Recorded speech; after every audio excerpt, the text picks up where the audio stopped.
You're listening to the Cars of Carlisle Network, podcast episode number 73, Tony Intrieri, Rally North America, Part 2. Cars of Carlisle is your favorite internationally downloaded podcast about all things automotive. Darren and his CFC team are ever searching for interesting automotive happenings, real stories about real car people, and fun features to inform and entertain you.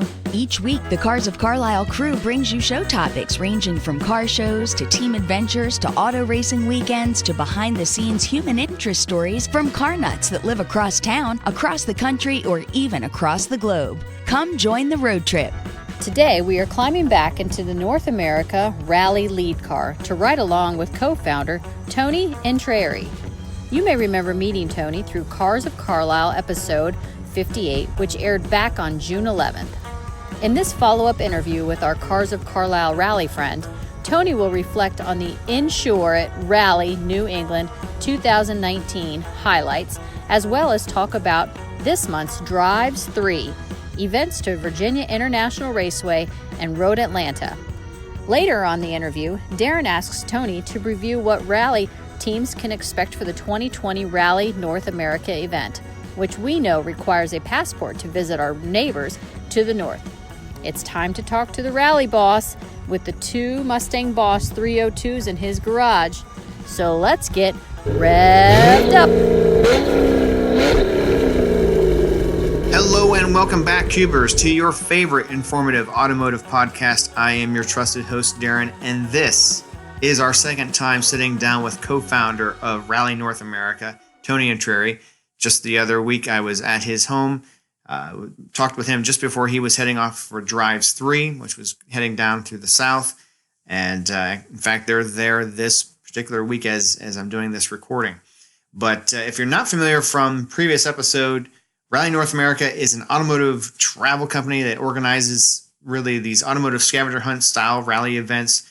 It's meant to really bring out drivers who love to drive great roads all throughout the country. In fact, you'll hear Tony say in this episode that the Rally North America team will be leaving the U.S. and going north into Canada. Scott, my right-hand man with the podcast, he was in the right seat of the Corvette with me this past summer. We had a great time on Rally North America New England, and you're going to hear about the Drives event along with Rally North America 2020. Tony is a fascinating guy and has done so much to really bring car people together, but also for a cause, which leads me to this week's trivia question, and that is this. How much money has Rally North America, the events themselves, raised since its inception back in 2009? So over the last 10 years, how much money have they raised? We'll find out how much money Rally North America has raised, all the events in the last 10 years, at the end of this episode. One other thing I wanted to mention, let's go to our calendar of events of what's happening with our friends at the AACA Museum in Hershey. And it is still not too late for the night to sign up for that Night at the Museum event to be held Wednesday, October 9th. In fact, I think the deadline for sign up is the 1st of October, so be sure to do that. But in that particular evening, the museum will come alive with character actors as they bring the automotive past to life, and the museum itself will be honoring the Carlisle event's founders, Bill Miller Jr. and the late Chip Miller, that evening, as part of their annual Automotive Heritage Awards ceremony. It really should be noted, too, that one of the auction items that will be available to bid on is a ride in the last surviving automatic transmission-equipped Tucker. Yeah, that's right. The winner of that auction item is going to be extremely lucky. That winner and a guest of their choosing will be taken on a once-in-a-lifetime ride in Tucker number 1026.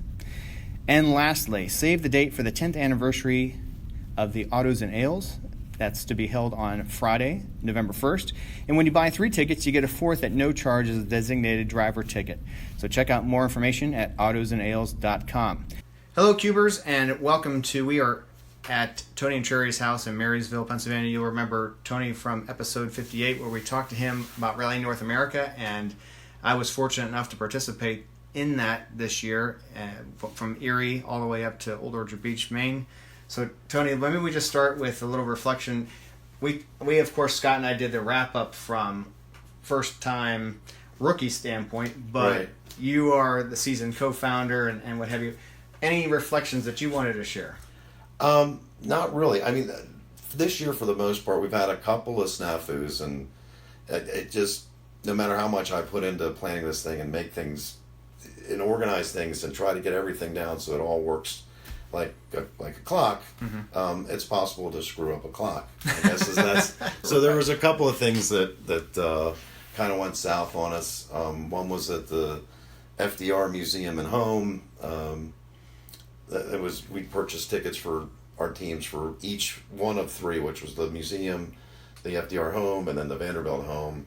And there should have been enough there to get, I think it was 75 of the 80 teams covered. Right. And then one of the guys at the ticket counter decided, well, everyone that comes to the FDR Museum obviously is going to buy the museum and the home. So we tried to combine them, which now all of a sudden I'm And I can corroborate that story because I was standing second person in line with that particular gentleman who was foobarring the day. So. Yeah, it was bad. So even though we did everything the way we wanted to do, his director was aware of it. Right. I had actually spoken to her 3 days before we left, and again the day before, right, to make sure, okay, here's what's going to happen. And she said, yep, I got it. And I had to call her, and I could see the frustration, or hear it in her voice when she said, we just went over this. And I don't know what Sal's doing, but Sal's screwing it up. So she got on the phone with Sal, and then Sal got everything straightened. But it took, 20 minutes away from you guys' day, which is unfortunate. So it's always kind of like an organizer's nightmare when you take time away from you guys to go out and do what you should be doing. But I enjoyed 2019. It's a part of the country that I was very familiar with. Right. I've been through that part of the country multiple times in the past. But it was nice to share it with all you guys. Oh, yeah. For you guys to get to see it and to get you out on Watkins. Like, I know you had gone up for opening day. It's very different. Yeah, I think I said something like, this is not going to be opening day. No. It's going to be a very different. Yeah. It's more. There's really more of it, right? Yeah. So. So that was nice. Watkins is always a great place for us to visit. The drag strip was a lot of fun. That was the first time I've ever been on a quarter mile. So the drag? Yeah, was the very first time it had Christmas tree lights. Well, you do that. The more you do it, the better you get at it. And really, everyone's got their own little trick. I actually can. I bought enough drag strips that I can cut a pretty good light pretty consistently. I did actually a drag strip in Boise, Idaho, about a month later.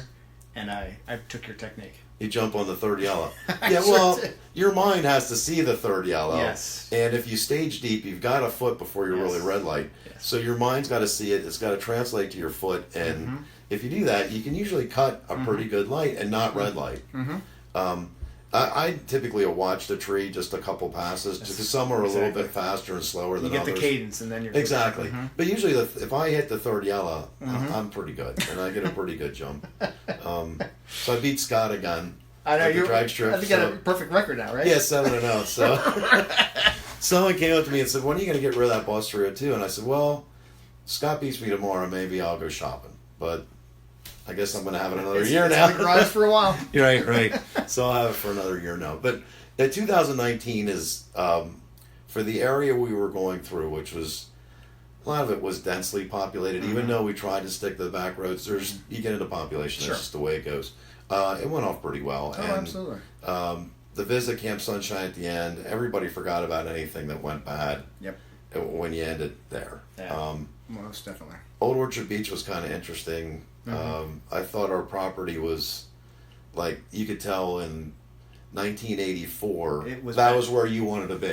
Right? Like, it was this electric stove sink combination unit. That's which very was rare. Insane, right? So I get my water right beside an electric. That's the two go together so well. Right. But it was clean. It was yeah. It was well maintained. I like the fact we could park underneath the buildings. I mean, that was cool. Elements, it was a little tight, but it was a little tight, but yeah. Cool. I went in the ocean. I don't know if you did. Oh, no, I did not. Oh no, it was cold.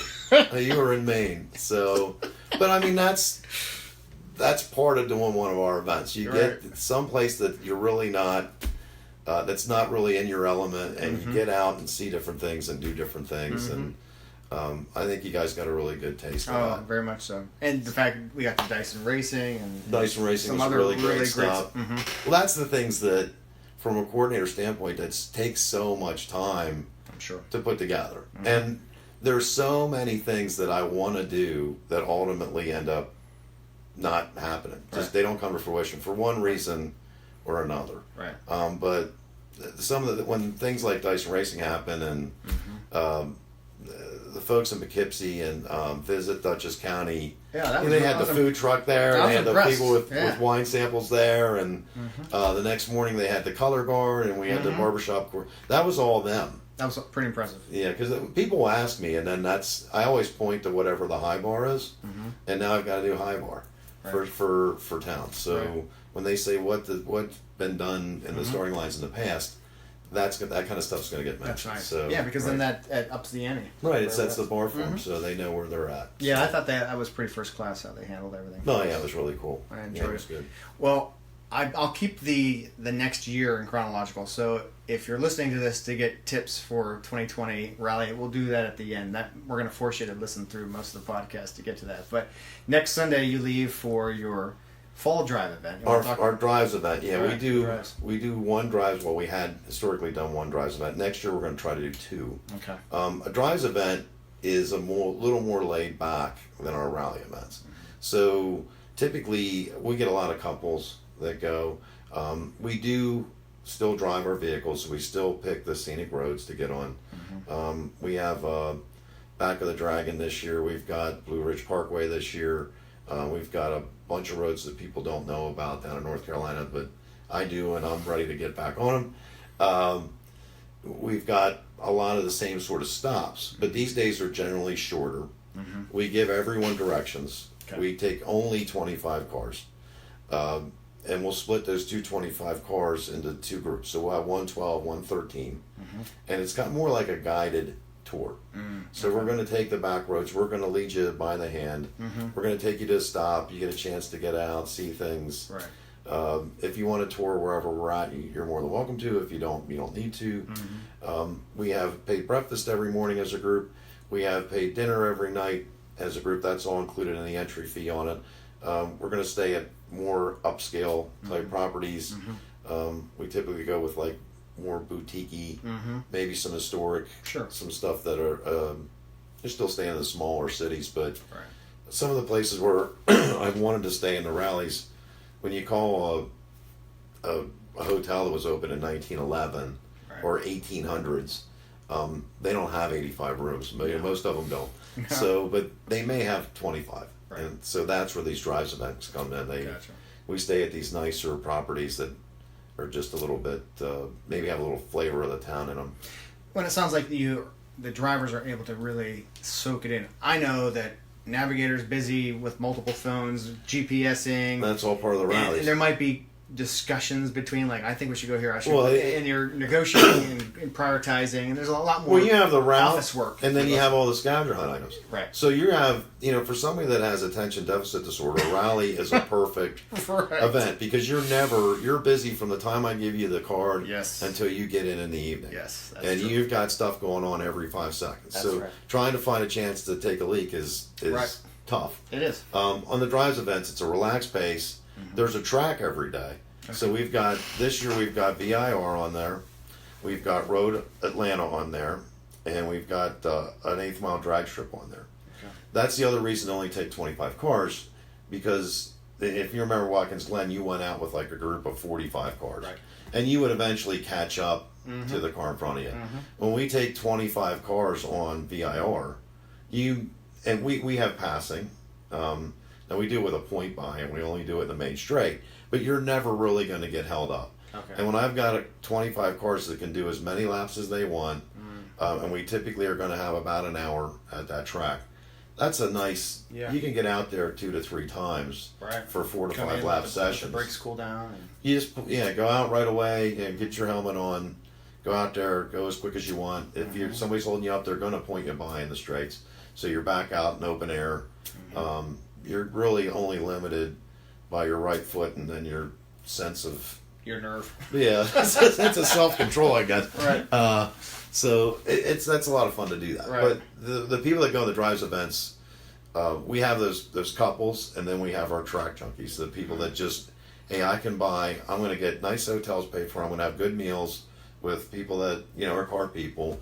And I'm going to get to go out on a track as fast as I want for roughly an hour. And I've got, 3 different tracks I can go to. Yeah. So that's our drives events. But the days are typically about 200-ish, 225 as far as miles. Okay. Lots of breaks. You know where you're going. Right. You can kind of take in the scenery. If you want to take in the tour. Plan out your day, essentially. Exactly. The day's already planned out for you. Right. So all you have to do is wake up and follow the leader. And but we do hit those tracks right away. So we kick that off. Sunday night, I will be on VIR. We'll do one parade lap, kind of paced, and I'll be the pace car. But that'll get people an idea what's going on. Right. That'll take about 5 minutes. I'll pull the car in. Those that want to go out there and do their thing will have roughly 55 minutes to go out there and do whatever they want to do. Yeah. Like I said, the only thing we don't want people doing is outbreaking each other into corners and Right. crazy stuff like that. Right. So there will be, that's the only rule is that you pass on the main straights and the driver in front gives you a point by. Okay. But I've yet to be on a track where those rules are explained. If someone's holding another car up, Yeah. the last thing they want to do is hold you up. They just pull over to the right, give you a point by the left, you go by, and then you're in clean air again. So That works. yeah, it's good. So it's like a rally, but not like a rally. It's still a driving event. We're still going to be on the back roads. We're still going to take the twisties and the mountain car. We're going to cross plenty of mountains while Typically, we do there's it. not a benefactor. There's not a charity that's. Well, or is there one time? we donate a spot, and that money goes right to the charity. So we auctioned that spot off this year, and then we also donate some of the proceeds to it. So yeah, there is. So it's going to be roughly $5,000 from a drives event. We'll go back to the Camp Sunshine. Okay. So our first drives event, we donated 2 spots, and that was roughly $5,000 that went right back Okay. to the charity. Nice. So yeah, we do. We take a portion of that and donate it back. Okay. So there are always charity events. I wouldn't do this if there wasn't Right. a charity. So, yeah, so that's that. That event sold out. Now in the spring, we did our first drives was down Route 11, which a lot of people don't know Route 11. What's Route 11? Well, if anyone knows Route 81, which goes from Arkansas basically all the way up the East Coast, Route 11 was its predecessor. So Route 11 goes back to what were the horse and carriage days, and and they paved it, and then eventually it went through just like all those roads. Then went through all the small towns, all the way along the Blue Mountain Range, basically. Okay. And when 81 came in, it got bypassed. So we go follow Route 11. The Shenandoah Speedway's there, which is a nice little banked concrete oval. Okay. So it's like a half-mile oval banked, Nice. which I don't know if you've ever driven one of those. I never have. It's a whole different. It's like You have to kind of steer right to go straight, right? yeah, but you're doing it in a half mile. So like we've been on Talladega before with those steep banks. Yeah. These are really steep banks, but it's so short that there's really no straight.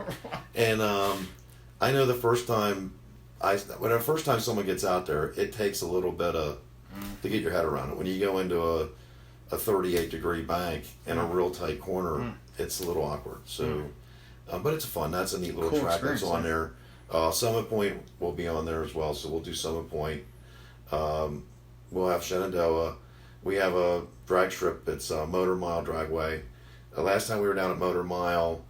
What's that near? What's it? Nothing. Nothing? It's near it's Pulaski, Virginia. Okay. Which is perfect. It's out in the mountains. It's a little 8th mile strip. It's kind of down in a little gully.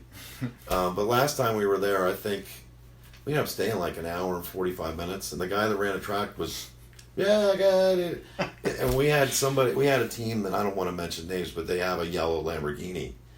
And man, they were just thrashing. It was like they were having so much fun. It was just time after time. They probably ran that thing, let's say 13, 14 times. Wow. So it sounded really wicked going down the 8th mile I'm full sure. out. Yeah.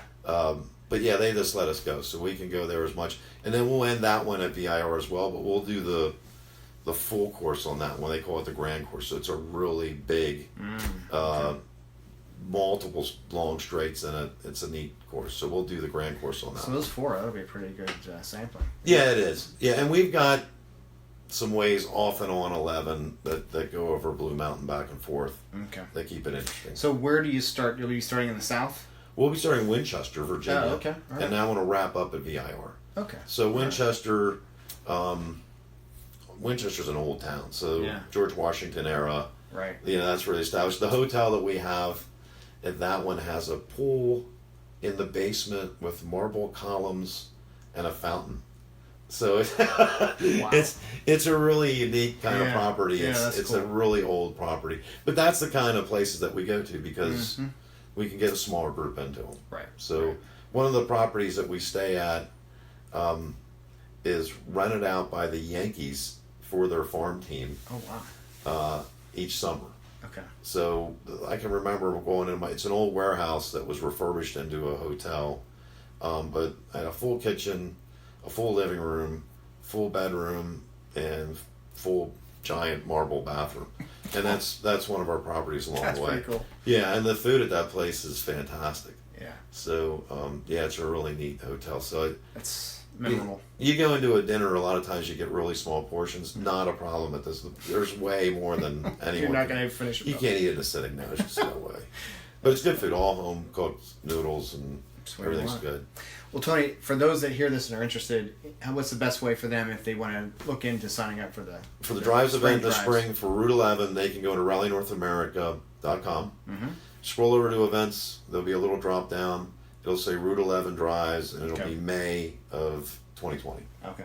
So there's going to be another fall drives event. Not really sure where we're going with that yet, but do you know of the 25 slots what percent of capacity you are? If you're Scott opened it on September 1st. Okay. Today we're at the 5th right now. The 5th, and I think we've got like 14 spots open. Wow, so they're going to go we fast. got 11. Yeah, they go pretty quick. Okay. So. I mean, if you want to do, if the rally thing sounds like a great idea for you, but maybe a little bit too stressful, the drives event's a great one. Yeah. So we make all your hotel reservations. We'll get your dinner reservations. Do you want the steak? Do you Basically, want the you're only pork? responsible for one meal. You want the chicken. Right. You're only responsible for lunch, and then we'll bring drinks in our trunk, and we'll bring some little bit of craft services. There'll be that. Scott and I will have that for you. You're not going to get lunch most days. Right. But you will get breakfast every morning. You get a full hot breakfast. And at evening, we'll all sit down and have a nice meal. Yeah. And I usually throw in like a winery or a brewery, so you'll have something with you. Pretty taken care of. Right, yeah. So, but yeah, they go over to events, go down to Route 11. They can sign up right now. Okay. So, and we keep our costs right around $2,000 for the full event. So that's all your hotels, all your breakfast, your dinner, your track time. And that's assuming you and a co-driver or navigator or what have you. So it's you can bring. It's for two people. Yeah, so it's really pretty affordable. So. Yeah, I think we had this talk before, and I think you can probably have a better understanding of this now. Yes, most definitely. Husband, wife, boyfriend, girlfriend on a rally could be really good, could go really bad. Right. Because it's stressful. It might be their last rally. It's a high stress thing. On a drives event, never a problem. Right. They're just cruising along. Right. Following the leader. We have two-way radios that we have you bring. Okay. We'll bark out, hey, we're going to make a left onto this as we go, and let you know what's going on pretty much the whole time. So you just relax, take in the sights, enjoy the drive. That's pretty Get good. on the track, have a good time. The night, sit down, have a nice meal. Get up the next morning, have breakfast, leave from the hotel. Yeah, I'm sure there's a lot of camaraderie. Not that there isn't in rally, but it's also competitive in a way too. The rally's competitive. The drives are not. nothing. Yeah, there's none of that. Yeah. No, it's just a nice time. Car Everybody's people having a nice time. They're seeing seeing the sights along the way, and the full itinerary is laid out for you. You know exactly where we're going, exactly what we're going to see, every step of the way. That's pretty cool. Yeah, so it's pretty laid back. Nice. So it's like the rally, but more laid back. So husband, wives, boyfriend, girlfriends. You may remain that way. Yeah, actually they do. So it's better. Right. Because the meals are nice. You have a nice meal at the end of the day. You get a glass of wine. Yep. Have a nice time. The hotels are upscale. They're nice properties. Maybe a little romantic. There might be a fire out on the deck. You can go out and talk to some people. That's cool. So yeah, it's a little more relaxed. Perfect. So. Perfect. So if you are at all interested, do not tarry. Yeah, don't delay. Get out there and check it out. I know you always hear a sales pitch like, act now. No. Really, if you want to go, you better act now. Yeah, this is. There's no gimmick here. No. It'll get sold out Yeah. probably by the end of the month. Yeah. So There's my no guess. wasting time. And for my fellow veteran ralliers who are probably listening to try and glean anything they can from you. Here we go. But you're the man in charge. So you share whatever you feel that you can at this point. Well, 2020 rally, we pushed it back, our start date back a couple of days, so it's going to be closer to the end of July. That had to do with track availability, really. So Mid-Ohio is penciled in. Okay. Mid-Ohio will be, we'll do pace laps, which once again I'll probably be the pace car. Then we're going to open up the hot laps. So hot laps at Mid-Ohio, no pace car. Go out there, get all you can eat. We may, depending on how everybody's demeanor is, I may do a last session of pace laps for anybody that just wants to get back out there that didn't want to be in the hot lap session. Right. But that's why that date was moved. So we had to get Mid-Ohio lined in there. I like to have a big premier track in Mid-Ohio. Yeah. Indy cars are there. Almost every major racing circuit's been at Mid-Ohio. So that's penciled in for the end. And this year we're going into Canada, so that's for sure. I've got the cities pretty well lined up right now. And I remember that you had dropped the hint about having a passport. Well, you want to have a passport. So I know people have asked about enhanced licenses, and I don't really know anything about them. But we're going to start, and it's called Eau Claire, although it looks like Eau Claire. But it's Eau Claire. It's a French word that's in Wisconsin. Okay. I've got a drag strip lined up for the night before. Okay. Full quarter mile. It's undergoing renovations as we speak. So when we get there, it's going to be a brand new facility, brand new bathrooms, brand new everything. That's cool. Yeah. So it should be a really nice setup. Then we're going to go from there to Thunder Bay, Canada. Yeah. Everybody's heard of Thunder Bay, but course. not many people have been there. Yeah. Right. So, but that's got a pretty cool name to it. So Thunder Bay is there. From there we go to, and this is another one. When you look at the name, it's not going to. I am going to pronounce this correctly, but it's going to look wrong. So it's Sault Ste. Marie. Okay. And that's up above the Upper Peninsula of Michigan. Yeah, Upper Peninsula, Michigan. So Sault Ste. Marie, we're going to stay there for an evening. There's really, and this is not going to be a secret for anybody that looks at any map, between Thunder Bay and Sault Ste. Marie, it's pretty much one road. So, but it's the area I like to get into and is the desolate areas where there's not a whole lot of people. Right. And that's one of those areas. So there will be some stops. There are going to be some things to see along the way, but it's going to be more open spaces along the top of Lake Superior. Okay. So you're up in that kind of rare air. There's Nice. not a whole lot of people out Yeah, there. lonely road. Yeah, that's good. I like a lonely road thrown in there. So so we have that. And then from Sault Ste. Marie, and I just got this kind of handled the other day. Bay City, Michigan is another city that's right along one of the Great Lakes, and it's the Great Lake Rally. So we're going to try to squeeze in as many touches in the lakes as possible. But Bay City, Michigan is going to be one of the cities, and then we're going to make our way from there to Mid-Ohio. Okay. And that's where it's going to wrap up at. But it's going to be the Great Lakes Rally. It's the first Sweet. time we've rallied around the lake. So we've crossed over the Mackinac Bridge once on a fall event, on a smaller event. Okay. But this time we're going around Lake Superior. You're going to be by Lake Michigan. You're going to be by, several of the Great Lakes. So you're kind of cruising right through it. That's great. So, but that's where we're at. That's some pretty good intel. I mean, for those that want to be in the know, that's great. We're going to open up registration November 15th. Okay. We're going to open it for veterans for 15 days. Okay. And then we're going to open up to the general public. Got it. All right. So that's where we're at. So soon after Thanksgiving, everybody can get it. It's like right before Thanksgiving. Yeah. So right, yeah. So they've got from the 5th. Veterans have from the 15th to the 30th to sign up, Okay. and then to come to 12/1, it's open to the general public. All right. So maybe Christmas gifts for yourselves. Everyone. Yeah. If you want to, yeah. I'm still working on a charity. I have some ideas on which way we want to go, but I'm not ready to announce it yet. It's going to be a good one, though. I can tell you that. I know something else. So they're working on production of the 2019 series for release on MAV TV. Hopefully, again this December. I don't have air dates or any of that stuff, but that's in production right now. So Excellent. the editing process has begun, and Okay. our Sopwith Motorsports guys who film our event and do a wonderful job. Stephen Cox and Stephen Dale and their camera guys. Yeah. I think they collected it's like 500 gig of data on their cameras. Yeah, they were audio. everywhere. Yeah. Right. So they're parsing through that to narrow that down to 6 20-minute episodes. Okay. So, but that we're hoping to see that air sometime in the beginning of December. Okay. We can help get the word out on that too. So. I appreciate it. I mean, it's you might see yourself, and I'm sure you're going to poke up in there somewhere. I'm sure something. So yeah. everybody. There was one point I was at a bridge, and that was that bridge that in New Jersey, with all the paranormal activity. Oh yeah, the Ghost Boy Bridge. I made a comment like we were going through tall grass, and I said free ticks for everyone. So that may or may not make the air. You never know. I mean, those guys did so much stuff, and they have to cut it down. So you never know what's going to happen. I know one of the teams that day were out for, I think you guys had like 9 hours that day, and they were out for like 13 hours with a camera guy. He wasn't happy because his day was really long. But he said he had a great time because they just went up to everybody and talked to everybody. So they couldn't find Ghost Boy Bridge, and they ended up talking to a guy in a house somewhere, just knocked on a door.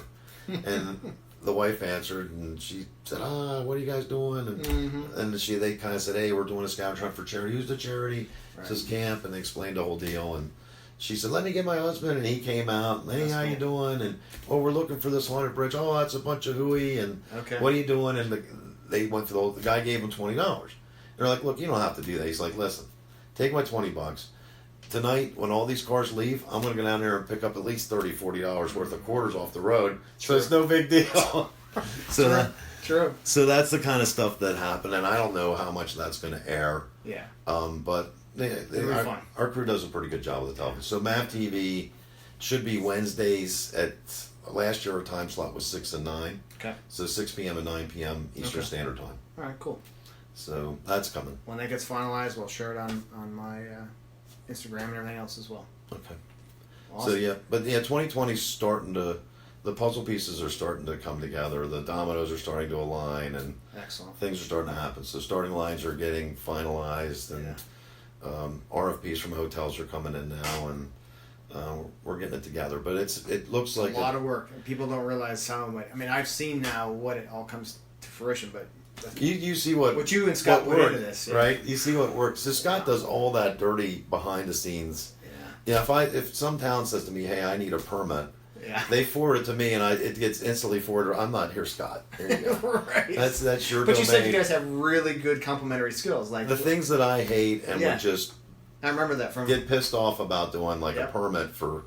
Yep. They'll ask for $50, and then Scott's kind enough to say, "Well, we are bringing 165 people to your town to spend money. You really need to hit it, milk us for $50 on the front end." And he'll say it nicely, whereas I'm like, "How are you talking about $50 for all you people?" Right. So, he'll be nice about it, and then it all works out. He'll fill out the permit correctly instead of just scratching things out. He'll get the insurance lined up. He'll get the decal stuff happening, and all the things that I just don't want to. I don't, and I'm just not capable of handling. Yeah. So if I had to do it, I just wouldn't do it. It just makes it wouldn't happen. It all works out. Right. So he gets all that stuff done. He's got to do all the website back end work and all the photos and make the PayPal accounts work and all that. So that's all got to come in. You guys get it done. That's all that matters. Yeah, it does. It gets done. Well, Tony, thanks for opening up your evening and your home to me. I'll give you final word. Anything you want to put out there to my listeners? We'd invite you guys to come along on our events. If you like to drive your car, I think it's a great event for anyone that likes to get out. A lot of camaraderie. Our people, I guarantee you, and Darren can speak this, will welcome you with open arms. Most definitely. If you're like an instant family now. Well, if you like cars and they understand that you're coming, the altruism comes into play there. Yes. So you've raised a little bit of money for a charity. So you all have that commonality. You all like cars. Yep. You're all signing up for an adventure where you know where you start and where you end every day, and you have no idea where you're going in between. Right. It's a neat group. It's a really pretty amazing experience. But Drives event in spring, MAV TV show in fall, and our rally in the summer. And anyone's listening that thinks they're open, ask questions, hit us up, find us on Facebook. Facebook's Rally North America, rallynorthamerica.com, and we'd love to see some new faces. Awesome. Tony, thanks so much. Thank you, Darren. All right, we are back to Studio A. A big thank you to Tony for always making time for Team Cars of Carlisle. So appreciate everything that he does for Camp Sunshine and all the other benefactors. Again, the Rally North America teams, the events, they do quite a bit. So thank you, Tony. Very much appreciate having you as a friend of this podcast. Okay, so the question that I had posed at the beginning of the episode was this: how much money have the Rally North America events raised over their 10 years or since its inception in the 2009 timeframe? And the answer is that number still continues to rise, but at the last check, $1,050,000, which is an extraordinary amount. So great job to everyone that has had anything to do with Rally North America. Thank you guys so very much. Okay, so we are wrapping up this week's episode. Be sure to subscribe. That puts that podcast in your queue Tuesday night, Wednesday morning. You have it there. If you get a chance, we would love for you to rate and review, give us 5 stars, and let us know what we can do to continue to improve this show, as this is your podcast. We just happen to be in the front seat driving. So until next week, I will simply say, drive well, be well, take care.